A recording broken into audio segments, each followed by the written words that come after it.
Hi everyone, welcome to digital GK classes. तो CTET का exam आपका ऑफलाइन होगा और आप में से बहुत सारे लोगों के ऐसे कमेंट्स आ रहे थे कि हमारा जो नंबर है वो इंक्रीज नहीं हो रहा है, किस सब्जेक्ट में कैसे करें कि हम जो 130 प्लस लेकर आएँ।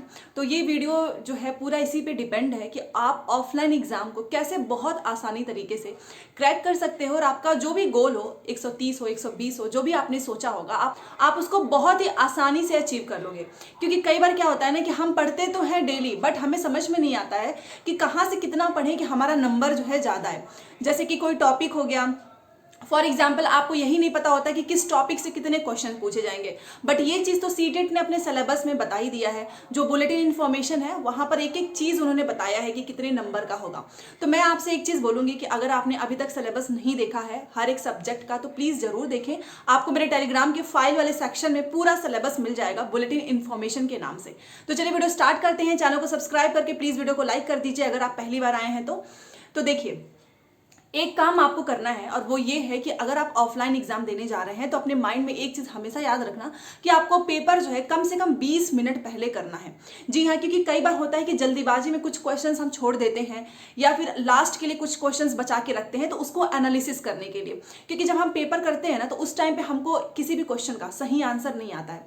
तो इसमें से दो टाइप के लोग होते हैं। एक तो वो सोचते हैं कि अरे इसको यहीं निपटा देते हैं, कोई भी आंसर लगा देते हैं। दूसरे वो जो उसको छोड़ देते हैं कि हम बाद में करेंगे। तो ये चीज़ आपको करनी है। अगर आपको कोई क्वेश्चन उस समय नहीं आ रहा है तो आप उसको प्लीज गोला मत बनाना, क्योंकि ये ऑनलाइन एग्जाम नहीं है कि आप उसको बार बार चेंज करेंगे। आप उसको छोड़िए, लास्ट के लिए रखिए, क्योंकि लास्ट में जब हम क्वेश्चन को देखते हैं ना तो हमको तुरंत उसका सही आंसर मिल जाता है। ठीक है, तो ये चीज आपको करनी है। दूसरी चीज कि टाइम मैनेजमेंट, अपने दिमाग में हमेशा एक चीज रखना यहीं से कि अगर आपने यहां पर हमेशा 20 मिनट 30 मिनट बचा लिए तो वहां पर भी आपके जरूर बचेंगे। तो पेपर को जो है सीरियसली दीजिए। ये नहीं कि किसी भी समय दे रहे हैं, 1 घंटे में खत्म कर दे रहे हैं, बीच में बंद कर दे रहे हैं, ये गलती मत करना। अगर पेपर 2.5 घंटे का है तो आप कोशिश कीजिए कि आपको 2 घंटे में करना है। दूसरी चीज कि प्रीवियस पेपर आपको हर दिन फॉलो करना है, पेपर 1 पेपर 2 दोनों का, अगर आपने दोनों पेपर भरा है। उसके बाद से अगर आपको ये पता चल चुका है कि किस टॉपिक से कितने क्वेश्चंस आ रहे हैं, जो इंपॉर्टेंट टॉपिक्स हैं आप उसको हर दिन रिवाइज कीजिए। अच्छा, सीटेट के एग्जाम को बहुत ज़्यादा लोग सीरियस नहीं लेते हैं, फिर रिजल्ट आपने देखा होगा कि एक एक दो दो नंबर से रुक जाता है। अगर आप इसको सच में क्लियर करना चाहते हैं तो आपको एक चीज़ हर दिन करनी है कि आप जो चीज़ भी पढ़ रहे हो, फॉर एग्जाम्पल आपने कॉन्टेंट पढ़ा, आपने टॉपिक पढ़ा, उसको आपको हर 2 दिन बाद रिविजन जरूर करना है। क्योंकि आप जानते ही है ना कि SST हो, चाहे EVS हो, चाहे CDP हो, आपको सारे सब्जेक्ट्स एक साथ पढ़ने हैं। प्लस सिलेबस इतना ब्रॉड हो जाता है कि अगर आप सोचो कि एग्जाम से 2 दिन पहले रिवाइज करो तो ये पॉसिबल नहीं है। तो कोशिश कीजिए कि एक हफ्ते में जो भी आपने पढ़ा है उसको संडे को रिवाइज कर लें और हर दिन थोड़ा बहुत ऐसे ऊपर से देखते जाएंगे तो चीज़ें आपको भूलेंगी नहीं। उसके बाद से आपको क्या करना है, देखिए ऑफलाइन एग्जाम को पास करने का सबसे बड़ा खेल तो यही है टाइम मैनेजमेंट और बबल्स बनाना। देखिए आपने पेपर को सही तरीके से पूरा टिक कर लिया है, बट अगर आप OMR सीट पे गोले भरते टाइम अगर आपने थोड़ी सी भी गलती की तो आपका पूरा मेहनत बर्बाद हो सकता है। इसीलिए आपको क्या करना है कि एक OMR सीट अपने आसपास के किसी भी शॉप से लेकर आइए और वहां के OMR सीट से आप जो है फिल कीजिए। ठीक है, मान लीजिए आपने OMR सीट लेकर आ गए हो, आप कोई भी पेपर डाउनलोड कर लो, कोई भी सीटेड का 150 नंबर का, और उसको लेकर बैठ जाओ। जो भी आपकी स्ट्रेटेजी है 1 से लेकर 150 तक, आप उसके अकॉर्डिंग जो है उस बबल्स को फिल करना स्टार्ट कर दीजिए। उसमें आपको अंदाजा लगेगा कि आप वहां पे क्या क्या ऐसी गलतियां कर सकते हैं जो आपको अभी नहीं करनी है।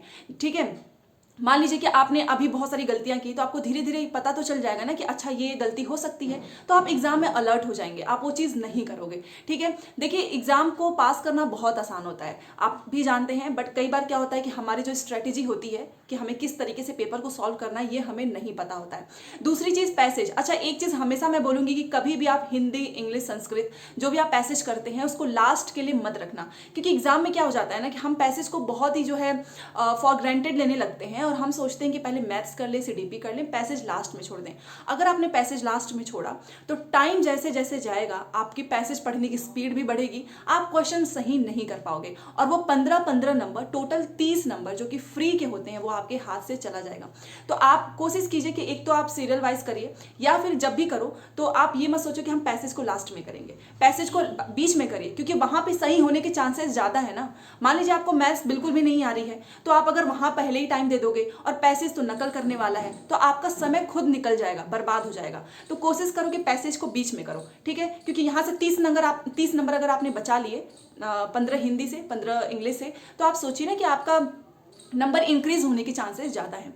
उसके बाद से कुछ चीज़ें मैं आपको बताना चाहूँगी। देखिए, पेडागोजी इंपॉर्टेंट रोल प्ले करता है सीटेट को क्लियर करने के लिए।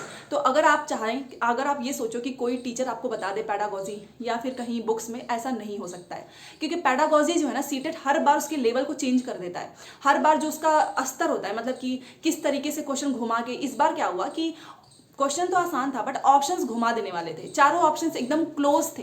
तो और उसको देख के ऐसा लग रहा था कि जो चारों ऑप्शंस इतने क्लोज थे कि समझ ही नहीं आ रहा था कि कहाँ से, मतलब ये कैसे पूछ लिया है, इसका क्या आंसर राइट होगा।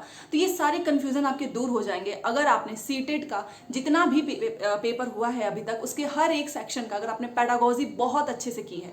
देखिए, पेडागोजी आपके हर एक सब्जेक्ट में आएगा, चाहे आपका मैथ हो, ईवीएस हो, हिंदी हो, इंग्लिश हो, तो आप समझ सकते हैं इसका वेटेज। तो आपको पेडागोजी पे खास करके ध्यान देना है। कंटेंट तो आप कर ही लेते हैं, कंटेंट तो आपको याद करना है, कुछ चीज़ें आपको समझ नहीं होती है, बट पेडागोजी को करने का सबसे अच्छा तरीका है कि आप हर दिन कोशिश करो कि जितने भी पेडागोजी टाइप के क्वेश्चंस हैं वो हम सॉल्व करें। पीवाईक्यू से करना, मॉक टेस्ट मत लगाना, या फिर कोई भी अपने मन से क्वेश्चन बना के देता है उसको भी इग्नोर करें, क्योंकि इतना अच्छा क्वेश्चन आपको कहीं और नहीं मिलेगा। ठीक है, तो ये इन्फॉर्मेशन आपको देनी थी। इसके अलावा कोई भी डाउट हो तो प्लीज़ कमेंट करना। मिलते हैं नेक्स्ट क्लास में। Thanks for watching.